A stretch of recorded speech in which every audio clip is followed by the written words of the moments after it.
national debt recently reached $21.3 trillion. There's a debt clock in New York that is running at an extraordinarily rapid rate. The American people pay for that debt with interest. Last year, the government paid $371 billion in net interest. Without serious reforms in just 10 years, debt held by the public will increase by more than 80%, and net interest will nearly triple. This is unsustainable and unacceptable. We need to get the nation's fiscal house in order. Congress has both the authority and the responsibility to do so. Article 1 of the Constitution vests Congress with the power of the purse. Article 1, Section 9, Clause 7 says, no money shall be drawn from the Treasury, but in consequence of appropriations made by law and a regular statement and account of the receipts and expenditures of all public money shall be published from time to time. I would argue that we have not been faithful to at least Article 1, Section 9, Clause 7 of the Constitution. Generally, Congress exercises its fiscal authority to determine and oversee federal spending through the annual appropriations process. However, over time, more and more spending has been put on autopilot.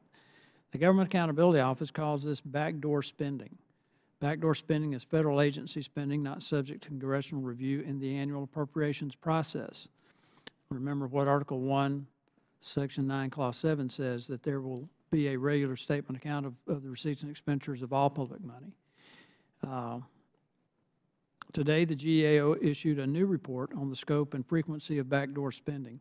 According to the GAO, backdoor spending has increased by 88% since 1994. Federal agencies reported $3.2 trillion in backdoor spending in 2015. That's $3.2 trillion. As a comparison, the entire expenditure of the federal government was $3.7 trillion in 1994. The vast majority of federal spending is going out the door without any congressional oversight through the annual appropriations process. Of the $3.2 trillion on autopilot, $2.6 trillion was spent through permanent appropriations, such as entitlement programs like Medicare and interest payments on the debt. $421 billion was spent through offsetting collections, such as fines and fees and court settlements. And $178 billion was spent through contract and borrowing authorities. With the debt reaching unstable levels, out of control, unsustainable spending needs to be reined in. Congress cannot continue to shrug its shoulders and watch our nation collapse under the weight of our own reckless spending. We need to take every opportunity to identify, consider, and mandate reforms to get our fiscal house in order. It is our duty to the American people to align federal spending with public priorities, as the Constitution intends for Congress to do. This Congress, I introduced H.R. 850, the Agency Accountability Act of 2018. Under H.R. 850, fines, fees, penalties, and settlements agencies collect must be deposited in the Treasury's general fund to await an act of Congress before it can be spent. In 2015, that would have been $421 billion.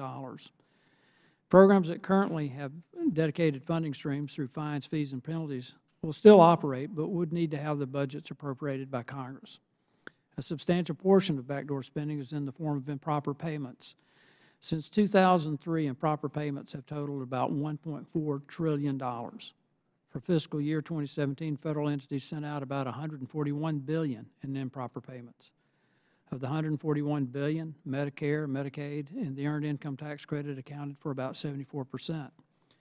We're fortunate today to have with us a panel that can help us better understand backdoor spending in federal agencies and the challenges it poses to Congress. I thank the witnesses for being here today. I now recognize the ranking member of the subcommittee, Mr. Raskin, for his opening statement.